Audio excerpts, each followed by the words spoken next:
ನಮಸ್ಕಾರ. ಯಾರೋ ಅಸಾಧ್ಯತೆಯ ಪ್ರಮೇಯ ನ್ಯಾಯಯುತ ಚುನಾವಣೆಗಳು ಸಾಧ್ಯವೇ?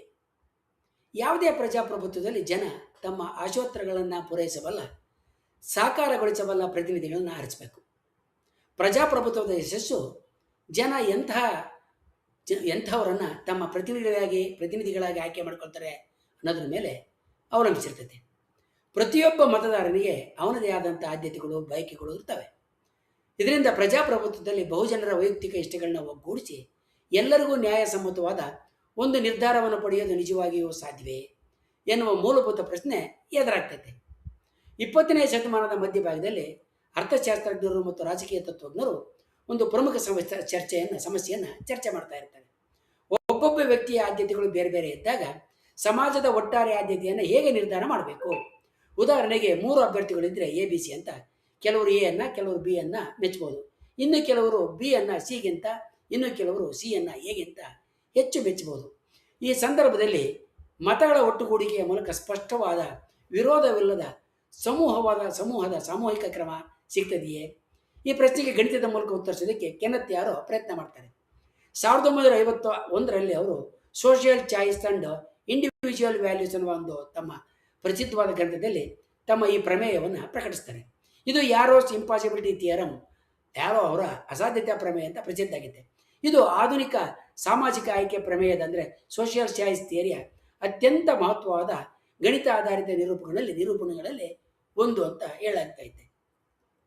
ಆರೋ ಅಸಾಧ್ಯತಾ ಪ್ರಮೇಯ 3 ಅಥವಾ ಅದಕ್ಕಿಂತ ಹೆಚ್ಚು ಆಯ್ಕೆಗಳಿರಬೇಕಾದ್ರೆ ಕೆಲವು ನ್ಯಾಯಸಮ್ಮತ ನಿಯಮಗಳನ್ನ ಒಂದೇ ಸಮಯದಲ್ಲಿ ಪೂರೈಸುವ ಮತದಾನದ ವ್ಯವಸ್ಥೆ ಅಸ್ತಿತ್ವದಲ್ಲಿ ಇಲ್ಲ ಅಂತ ಸಾಧಿಸ್ತತೆ. ಅಂದರೆ ಸಮಾಜದ ಆಯ್ಕೆ ವ್ಯವಸ್ಥೆ ಎಲ್ಲರಿಗೂ ನ್ಯಾಯವಾಗಿರ್ಬೇಕಂತ ನಾವು ಬಯಸಿದ್ದೇ ಆದರೆ ಎಲ್ಲ ಕೆಳಗೆ ಅಂದರೆ ಈಗ ಎಲ್ಲ ಷರತ್ತುಗಳನ್ನ ಒಂದು ವೇಳೆ ಪೂರೈಸೋದಕ್ಕೆ ಸಾಧ್ಯ ಆಗೋದಿಲ್ಲ. ಇದರ ಮುಂದುವರಿಕೆಯಾಗಿ ಪ್ರಜಾಪ್ರಭುತ್ವದ ಮತದಾನದ ವ್ಯವಸ್ಥೆ ಎಷ್ಟೇ ನ್ಯಾಯಯುತವಾಗಿ ಕಂಡು ಬಂದರೂ ಕೂಡ ಕೆಲವು ಮೂಲಭೂತ ಷರತ್ತುಗಳನ್ನ ಅಂದರೆ ಕೆಲವು ಮೂಲಭೂತ ನಿರ್ಬಂಧಗಳನ್ನ ಒಟ್ಟಿಗೆ ಪೂರೈಸುವ ಪರಿಪೂರ್ಣ ಮತದಾನ ಪದ್ಧತಿಯನ್ನು ರೂಪಿಸೋದು ಅಸಾಧ್ಯ ಅಂತ ಯಾರೋ ಗಣಿತೀಯವಾಗಿ ಸಾಬೀತುಪಡಿಸಿ ತೋರಿಸಿದ್ದಾರೆ. ಒಂದು ಮತದಾನ ವ್ಯವಸ್ಥೆಯನ್ನು ನ್ಯಾಯಯುತ ಮತ್ತು ತರ್ಕಬದ್ಧ ಅಂತ ಕರೆಯೋದಕ್ಕೆ ಕೆನೆತ್ ಯಾರೋ 5 ಷರತ್ತುಗಳನ್ನ ನಿರ್ಬಂಧಗಳನ್ನ ವಿಧಿಸ್ತಾರೆ. ಅದರಲ್ಲಿ ಮೊದಲನೇದು ಸರ್ವಾಧಿಕಾರ ರಹಿತ ಸ್ಥಿತಿ ಅಂದರೆ ನಾನ್ ಡಿಕ್ಟೇಟರ್ಶಿಪ್. ಇದರಲ್ಲಿ ಯಾವುದೇ ಒಬ್ಬ ವ್ಯಕ್ತಿಯ ಆದ್ಯತೆ ಇಡೀ ಸಮಾಜದ ನಿರ್ಧಾರ ಆಗಬಾರ್ದು. ಅಂದರೆ ಸಮಾಜ ಕೇವಲ ಒಬ್ಬ ವ್ಯಕ್ತಿಯ ಆಜ್ಞೆಯಂತೆ ನಡ್ಕೋಬಾರ್ದು. ಎರಡನೇದು ಸಾರ್ವತ್ರಿಕ ಪ್ರವೇಶತ್ವ ಅಂದರೆ ಯೂನಿವರ್ಸಲ್ ಅಡ್ಮಿಸಿಬಿಲಿಟಿ. ಮತದಾರರು ತಮಗೆ ಇಷ್ಟ ಬಂದಂಥ ಕ್ರಮದಲ್ಲಿ ಅಭ್ಯರ್ಥಿಗಳನ್ನ ಆಯ್ಕೆ ಮಾಡೋದಕ್ಕೆ ಮುಕ್ತವಾದಂಥ ಅವಕಾಶ ಇರಬೇಕು, ಯಾವುದೇ ನಿರ್ಬಂಧ ಇರಬಾರ್ದು. ಮೂರನೇದು ಪ್ಯಾರಟೋ ದಕ್ಷತೆ ಅಂದರೆ ಮತದಾನ ಮಾಡುವ ಪ್ರತಿಯೊಬ್ಬ ವ್ಯಕ್ತಿಯು ಆಯ್ಕೆ ಎಗಿಂತ ಆಯ್ಕೆ ಬಿ ಅನ್ನು ಇಷ್ಟಪಟ್ಟರೆ ಸಮಾಜದ ಅಂತಿಮ ನಿರ್ಧಾರವು ಎಗಿಂತ ಬಿ ಉತ್ತಮ ಅಂತ ಇರಬೇಕು. ಉದಾಹರಣೆಗೆ ಎಲ್ಲರೂ ಕಿತ್ಲೆಗಿಂತ ಸೇಬಣ್ಣನ್ನು ಇಷ್ಟಪಟ್ಟರೆ ಅಂತಿಮ ಫಲಿತಾಂಶ ಕೂಡ ಸೇಬನ್ನೇ ಆರಿಸಿರಬೇಕು. ನಾಲ್ಕನೆಯದು ಅಪ್ರಸ್ತುತ ಪರ್ಯಾಯಗಳ ಸ್ವತಂತ್ರತೆ ಅಂದರೆ ಇಂಡಿಪೆಂಡೆನ್ಸ್ ಆಫ್ ಇರ್ರೆಲೆವೆಂಟ್ ಆಲ್ಟರ್ನೇಟಿವ್ಸ್. 2 ಆಯ್ಕೆಗಳು ಅಂದರೆ ಎ ಮತ್ತು ಬಿ ನಡುವೆ ಹೋಲಿಕೆ 3ನೇ ಆಯ್ಕೆಯಾದ ಸಿ ಇರೋದ್ರ ಮೇಲೆ ಅವಲಂಬಿತ ಆಗಿರಬಾರ್ದು. 5ನೇದು ಸಂಕ್ರಮಣಶೀಲತೆ ಅಂದರೆ ಟ್ರಾನ್ಸ್ಟಿವಿಟಿ. ಒಂದು ವೇಳೆ ಸಮಾಜ ಬಿಗಿಂತ ಎ ಅನ್ನು ಮತ್ತು ಸಿಗಿಂತ ಬಿ ಅನ್ನು ಇಷ್ಟಪಟ್ಟರೆ ತಾರ್ಕಿಕವಾಗಿ ಅದು ಸಿಗಿಂತ ಎ ಅನ್ನೇ ಇಷ್ಟಪಡಬಹುದು. ಈ ಎಲ್ಲ ನಿರ್ಬಂಧಗಳನ್ನು ಷರತ್ತುಗಳನ್ನ ತಾತ್ವಿಕವಾಗಿ ಸರಳವಾಗಿ ಕಂಡರೂ ಕೂಡ ಗಣಿತದಲ್ಲಿ ಇವುಗಳನ್ನು ಒಂದೇ ವ್ಯವಸ್ಥೆಯಲ್ಲಿ ನಾವು ಕಟ್ಟಿ ನೋಡಿದಾಗ ಹಲವಾರು ವಿರೋಧಾಭಾಸಗಳು ಉಂಟಾಗ್ತವೆ. ಉದಾಹರಣೆಗೆ ನಾವು ಹೇಳೋದಾದರೆ 3 ಮತದಾರರು ಮತ್ತು 3 ಆಯ್ಕೆಗಳಿದ್ದರೆ ಮೊದಲ ಮತದಾರ ಎ ಬಿ ಮತ್ತು ಸಿಗಿಂತ ಉತ್ತಮ ಅಂತ ಭಾವಿಸಿದರೆ ಎರಡನೇ ಮತದಾರ ಬಿ ಸಿ ಮತ್ತು ಎಗಿಂತ ಉತ್ತಮ ಅಂತ ಭಾವಿಸ್ಬೋದು. ಮೂರನೇ ಮತದಾರ ಸಿ ಎ ಮತ್ತು ಬಿಗಿಂತ ಉತ್ತಮ ಅಂತ ಭಾವಿಸ್ಬೋದು.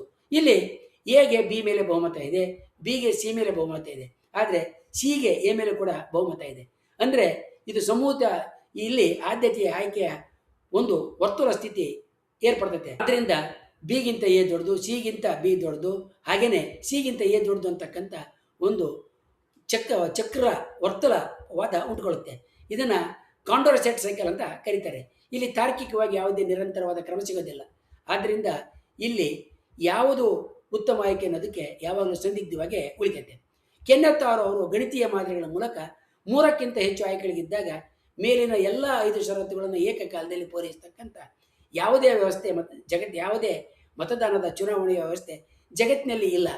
ಒಂದು ವೇಳೆ ನಾವು ಮೊದಲ 4 ಷರತ್ತುಗಳನ್ನು ಅಂದರೆ 4 ನಿರ್ಬಂಧಗಳನ್ನ ಪಾಲಿಸಿದರೆ ಅಲ್ಲಿ ಅನಿವಾರ್ಯವಾಗಿ ಒಬ್ಬ ಸರ್ವಾಧಿಕಾರಿ ಉಟ್ಕೊಳ್ತೇನೆ ಅಥವಾ ತಾರ್ಕಿಕ ಸ್ಥಿರತೆ ತಪ್ಪುತ್ತೆ ಅಂತ ಸಾಬೀತುಪಡಿಸಿದ್ದಾರೆ. ಈ ಪ್ರಮೇಯ ಪ್ರಜಾಪ್ರಭುತ್ವದ ಮಿತಿಗಳನ್ನ ಎತ್ತಿ ತೋರಿಸ್ತದೆ. ಉದಾಹರಣೆಗೆ ಮತದಾನದ ವಿರೋಧಾಭಾಸ ಅಂದರೆ ವೋಟಿಂಗ್ ಪ್ಯಾರಡಾಕ್ಸು ಮುಖ್ಯವಾದ್ದು. ಜನ ವೈಯಕ್ತಿಕವಾಗಿ ತರ್ಕಬದ್ಧವಾಗಿದ್ದರೂ ಕೂಡ ಅವರು ಗುಂಪಾಗಿ ಮತವನ್ನು ಚಲಾಯಿಸಬೇಕಾದ್ರೆ ಬರತಕ್ಕಂಥ ಫಲಿತಾಂಶ ತರ್ಕರಹಿತ ಆಗಿರ್ಬೋದು. ಯಾವುದೇ ತರ್ಕವನ್ನು ಅದು ಅನುಸರಿಸದೇ ಇರ್ಬೋದು. ಕಾರ್ಯತಂತ್ರದ ಮತದಾನದಲ್ಲಿ ಎರಡನೇದಾಗಿ ಕಾರ್ಯತಂತ್ರದ ಮತದಾನ. ಜನ ತಮ್ಮ ನಿಜವಾದ ಇಷ್ಟವನ್ನು ಬಿಟ್ಟು ತಮಗೆ ಇಷ್ಟವಿಲ್ಲದ ಅಭ್ಯರ್ಥಿ ಗೆಲ್ಲಬಾರದು ಅನ್ನುವ ಕಾರಣಕ್ಕೆ ಬೇರೆ ಅಭ್ಯರ್ಥಿಗೆ ಮತ ಹಾಕುವಂಥ ಪರಿಸ್ಥಿತಿ ಇದರಲ್ಲಿ ನಿರ್ಮಾಣ ಆಗಿರ್ತೈತೆ. ಆರೋಪ ಪ್ರಮೇಯ ನಮಗೆ ಒಂದು ಮಹತ್ವದ ಪಾಠವನ್ನು ಕಲಿಸ್ತೈತೆ. ಸಮೂಹ ಬುದ್ಧಿ ಅಂತಕ್ಕಂಥದ್ದು ವೈಯಕ್ತಿಕ ಬುದ್ಧಿಗಳ ಒಂದು ಸರಳ ಮೊತ್ತ ಅನ್ನೋದು ಆ ಮುಖ್ಯವಾದಂಥ ಪಾಠ. ಆಮೇಲೆ ಪರಿಪೂರ್ಣತೆ ಸಾಧ್ಯ ಅನ್ನುವ ಇನ್ನೊಂದು ಪಾಠವನ್ನು ಅದು ಕೂಡ ಕಲಿಸುತ್ತೆ. ಯಾವುದೇ ಚುನಾವಣಾ ಪದ್ಧತಿ, ಅದು ಬಹುಮತ ಇರಲಿ ಅಥವಾ ಬೇರೆ ಯಾವುದೇ ಕ್ರಮ ಇರಲಿ, 100% ತಾರ್ಕಿಕವಾಗಿ ಮತ್ತು ನ್ಯಾಯಯುತವಾಗಿ ಇರೋದಕ್ಕೆ ಸಾಧ್ಯ ಇಲ್ಲ ಅನ್ನುವ ಪಾಠವನ್ನು ಕೂಡ ಕಲಿಸುತ್ತೆ. ಮೂರನೇದಾಗಿ ಕಾರ್ಯವಿಧಿಯ ಸ್ಥಾಪನೆ ಅಂದರೆ ಅಜೆಂಡಾ ಸೆಟ್ಟಿಂಗು. ಮತದಾನದ ಕ್ರಮವನ್ನು ಯಾರು ನಿರ್ಧಾರ ಮಾಡ್ತಾರೋ ಅವರು ಫಲಿತಾಂಶವನ್ನು ತಮಗೆ ಬೇಕಾದಂತೆ ಬದಲಾಯಿಸಬಹುದು. ಉದಾಹರಣೆಗೆ ಮೊದಲು ಯಾವುದರ ಜೊತೆಗೆ ಹೋಲಿಸಬೇಕೆಂಬ ನಿರ್ಧಾರವೇ ಅಂತಿಮವಾಗಿ ಯಾರು ಗೆಲ್ತಾರೆ ಅನ್ನೋದನ್ನು ಬದಲಿಸಬಹುದು. ಕಾರ್ಯತಂತ್ರದ ಮತದಾನದಲ್ಲಿ ಅಂದರೆ ಸ್ಟ್ರಾಟಜಿಕ್ ವೋಟಿಂಗ್ನಲ್ಲಿ ಜನ ತಮ್ಮ ನೆಚ್ಚಿನ ಅಭ್ಯರ್ಥಿಗೆ ಮತ ಹಾಕೋದ್ರ ಬದಲು ತಮಗೆ ಇಷ್ಟವಿಲ್ಲದವರು ಗೆಲ್ಲಬಾರ್ದು ಅಂತ ಬೇರೆಯವರಿಗೆ ಮತ ಹಾಕುವಂಥ ಅನಿವಾರ್ಯತೆಯನ್ನು ಇದು ವಿವರಿಸ್ತದೆ. ಮಾನವರ ಸಾಮೂಹಿಕ ನಿರ್ಧಾರದಲ್ಲಿ ಕೆಲವು ತಾತ್ವಿಕ ತ್ಯಾಗಗಳು ಅನಿವಾರ್ಯ. ಈ ಪ್ರಮೇಯ ಪ್ರಜಾಪ್ರಭುತ್ವದ ವಿರುದ್ಧವಾಗಿಲ್ಲ, ಆದರೆ ಪ್ರಜಾಪ್ರಭುತ್ವದಲ್ಲಿ ಪೂರ್ಣ ನ್ಯಾಯ ಅಂತಕ್ಕಂಥ ಕಲ್ಪನೆ ಗಣಿತದ ದೃಷ್ಟಿಯಲ್ಲಿ ಸಂಕೀರ್ಣವಾದಂತ ತೋರಿಸುತ್ತೆ. ಹಾಗೆಯೇ ಯಾವುದೇ ಚುನಾವಣೆ ಮತದಾನದ ವ್ಯವಸ್ಥೆ, ಅದು ಸರಳ ಬಹುಮತ ಇರಲಿ, ಕ್ರಮಾಂಕ ಮತದಾನ ಇರಲಿ, ಅಂಕ ಆಧಾರಿತ ಮತದಾನ ಇರಲಿ, ಯಾವುದೇ ಥರದ ಆಯ್ಕೆ ಇರಲಿ, ಯಾವುದೋ ಒಂದು ನ್ಯಾಯಮಾನ ದಂಡವನ್ನು ಉಲ್ಲಂಘಿಸಲೇಬೇಕಂತ ತೋರಿಸ್ತದೆ.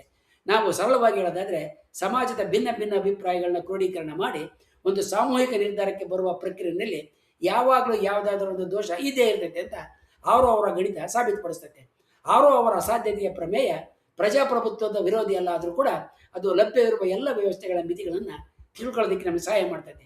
ಯಾವುದೇ ಮತದಾನ ಪದ್ಧತಿ ಕೂಡ ದೋಷರಹಿತವಾದದ್ದಲ್ಲ ಅಂತ ನಾವು ಅರ್ಥಾಗ ನಾವು ಹೆಚ್ಚು ಪ್ರಾಯೋಗಿಕ ಮತ್ತು ಸಮತೋಲನದ ನಿರ್ಧಾರಗಳನ್ನ ತೆಗೆದುಕೊಳ್ಳೋದಕ್ಕೆ ಸಾಧ್ಯವಾಗ್ತೈತೆ.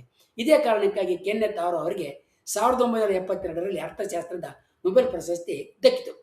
ಮುಂದಿನ ವಿಡಿಯೋದಲ್ಲಿ ನಾವು ಮಾನವ ಸಮುದಾಯಕ್ಕೆ ಮತ್ತು ಸಾಮೂಹಿಕ ಚಿಂತನೆಗೆ ಸಂಬಂಧಪಟ್ಟ ಇತರ ಸಂಕೀರ್ಣ ವಿಷಯಗಳ ಬಗ್ಗೆ ತಿಳ್ಕೊಳ್ಳೋಣ. ವಂದನೆಗಳೊಂದಿಗೆ.